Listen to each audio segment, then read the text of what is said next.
Today I've got some sad looking leftover bananas hanging out. They've got to leave here today. So come on, go with me into my kitchen today, and I'm going to show you two very easy, simple ways to use up those bananas.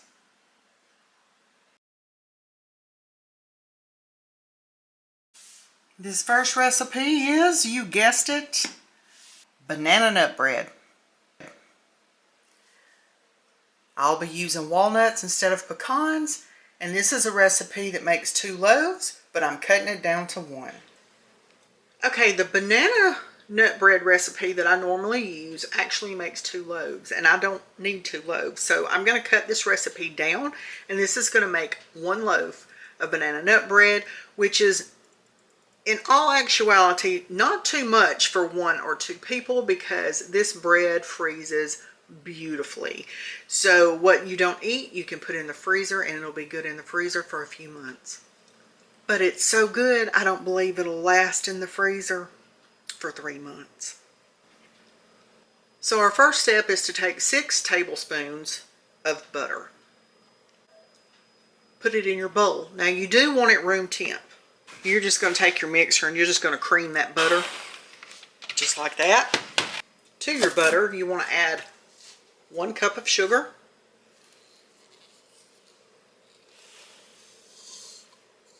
You just want to get that sugar mixed in with that butter. Next, we're going to add 1 egg. I'm just going to get that mixed in. Okay, it's looking good so far. Okay, so the recipe that I use for this bread actually calls for all-purpose flour, where you add baking soda and baking powder both into it. And I'm not going to use all-purpose today. I'm going to be using self-rising. But you are supposed to sift those dry ingredients together. I am going to sift my all-purpose, and I've got 1.5 cups of self-rising.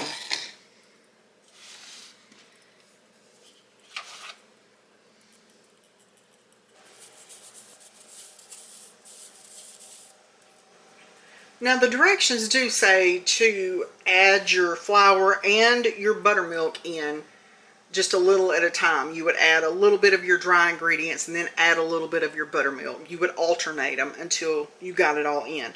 I did not do that, and that's fine. It's gonna be perfectly fine. But I've added my flour in, and since I'm halving this recipe, it's a really odd amount of buttermilk that goes in. So I'm gonna actually measure it out in tablespoons.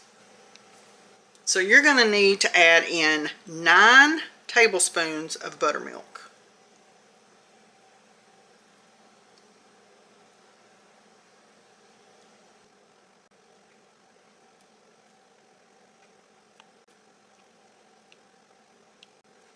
I'm going to add in just a little pinch of salt. And now I'm just going to get this all mixed in and well incorporated.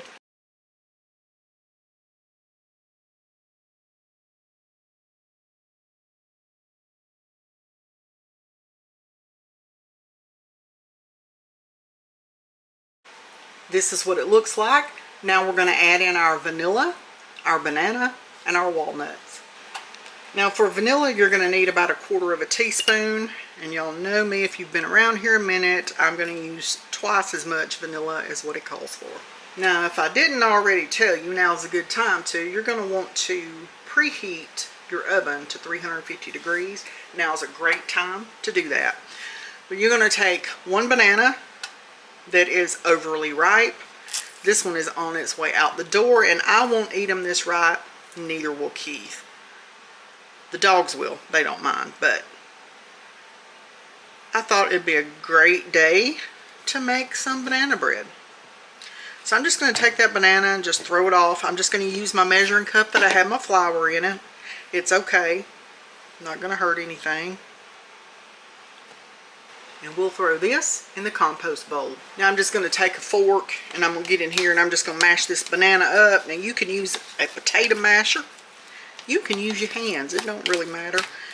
Just get that banana all good and mashed up. Not right. So you're going to want about 3/4 of a cup of mashed banana. Now mine is not quite 3/4 of a cup. That's okay. I'm going to use this anyway.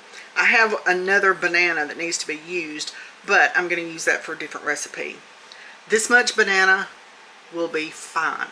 So you want to take this banana and you want to get it poured into the bowl. Now I'm going to use this little spatula to make sure that I can get it all out of there. No banana left behind. And you just want to get your vanilla and banana mixed in with everything else.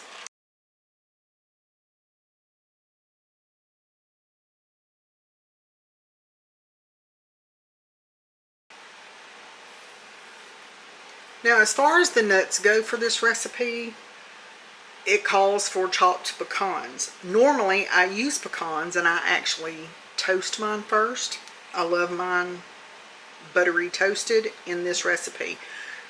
I'm out of pecans, I believe, other than just a little small amount, enough to top some oatmeal or something. That's not enough for this recipe. So I do have these walnuts. I keep walnuts in my freezer. So I did let these thaw first, and I'm going to use walnuts instead. So you want about 1/2 cup of chopped nuts. You're just going to pour those in. Now I'm just going to take my little spatula and I'm just going to fold those in. You can mix those in with your mixer. That is fine. And normally that's how I do it, but I don't know. I just chose not to do it that way today. I'm just going to fold them in. Get them all mixed up with everything else. Now you want to take a bread pan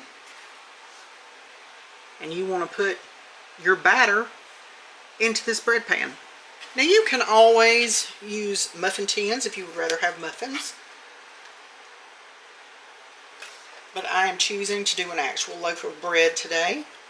Keith will be able to take this in his lunch next week for his breakfast. He leaves so early that he doesn't eat breakfast before he leaves, so this makes a really good breakfast for him, along with a couple of boiled eggs. I'm just going to take and smooth that out just a little bit. And there you go. I probably could have used my smaller loaf pan, but I wasn't sure and I didn't want to overfill it. This should be fine though. I'm going to pop this in a 350-degree oven. I don't know for how long because I don't make this often enough to remember how long it's supposed to bake. And there is no time listed on the recipe. So I will let you know at the end of this how long mine took. So for now, we're just going to pop it in a 350-degree oven. Got my banana nut bread out of the oven. It baked for a total of 55 minutes in a 350-degree oven. I'm going to let it sit here on this cooling rack in the loaf pan, and I'm going to let it cool for probably 20 to 30 minutes before I turn it out. Okay, my bread has been cooling for 20 minutes. This is cast iron, so it's still fairly hot to touch. So I do have some little oven mitts. So I am going to take a knife and I'm just going to run around the edge of it.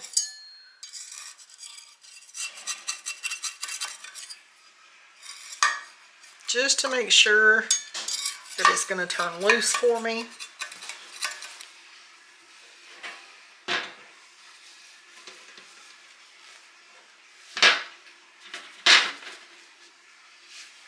Oh, that looks great. Gonna see if I can get this flipped over without tearing it up. Kind of dented it, but that's okay.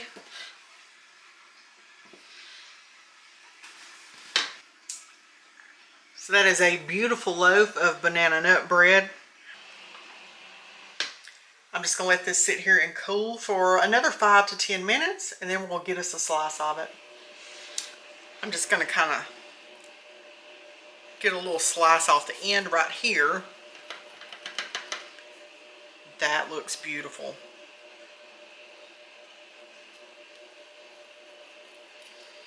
I haven't let it cool quite long enough.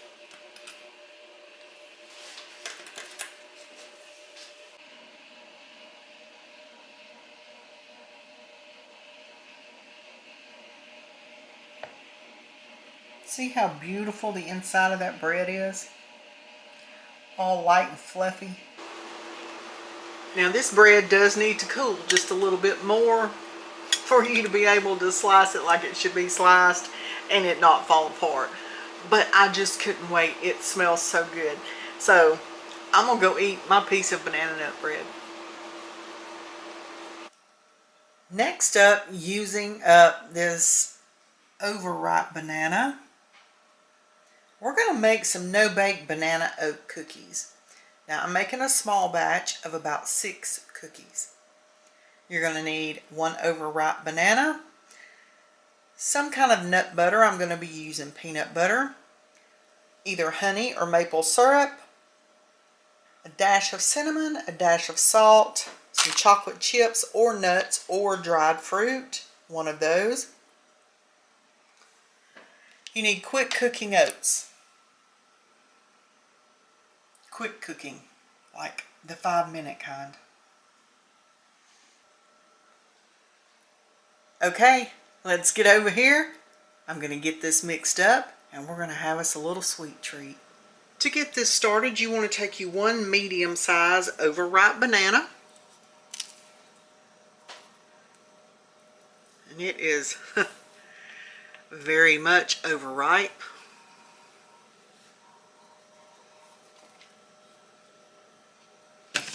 You're going to take it, just put it off in that bowl. You just want to mash this banana up. Should be really easy since it's overripe. That's why I'm just going to use a fork. You can use a potato masher if that's what you want to use.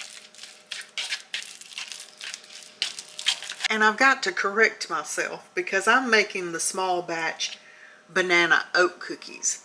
These are not the no-bake ones. The no-bake, you're going to mix them up the same way though.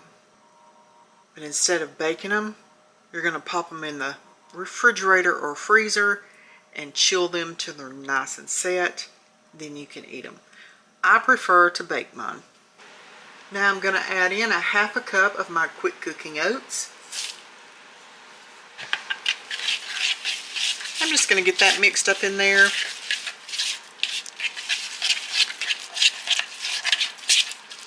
This is what it's looking like. Now you want to add in 1 to 2 tablespoons of any nut butter of your choice. I'm using peanut butter.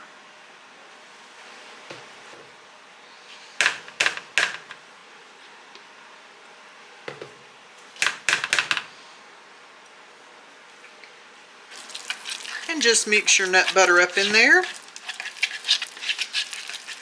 Now this recipe uses no eggs, no oil, no butter, no flour, and we're not even adding in granulated sugar. Your banana is sweet, but we are going to add a little bit of a sweetener in just a minute. Next, you want to put your add-ins in. Now, you can use chocolate chips, nuts, raisins, dried cranberries, just whatever you want to put in it for an add-in. I have these just hanging out in my fridge. So I'm going to add some chocolate chips into mine. And these are dark chocolate. You're just going to add a couple of tablespoons.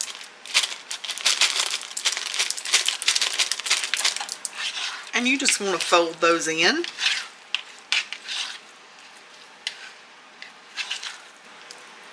Now if you want a little extra sweetness, you can add in some honey or some maple syrup.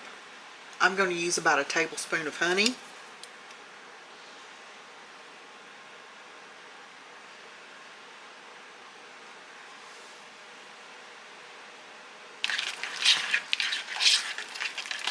And just get that mixed in. I'm going to add in just a little dash of salt and a little dash of cinnamon. Now I've switched to a spoon I'm going to get that salt and that cinnamon mixed up in there really good.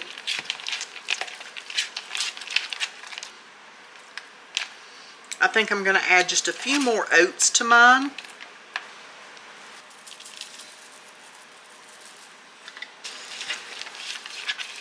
And get them mixed in. You want to take a baking sheet. Now I have lined mine with foil and sprayed it with a non-stick cooking spray. You can also use parchment paper. Doesn't really matter. You just need a pan that can go in the oven. You just want to take your cookie mixture over here. You want to drop it just 1 to 2 tablespoons. I'm going to do 2 per cookie. And just kind of flatten it just a little bit. That one's kind of big, so I'm just going to do 1. Just 1 spoon on that one. So there I've got me 5 nice sized cookies. I'm going to pop this in a 350-degree oven for between 12 and 15 minutes. Just keep an eye on it. And when they start getting nice and golden brown, you're going to want to take them out. Here are my cookies fresh out of the oven. Mine were in there for 15 minutes. I'm going to take these, I'm going to set the entire pan on a cooling rack. And I'm going to let them cool a few minutes. Then I'm going to take them off of the pan and let them cool completely on the cooling rack. Here are my delicious cookies. Banana oat.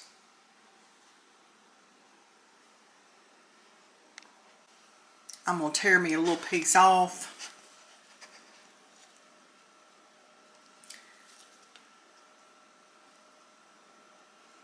I'm going to taste it real quick.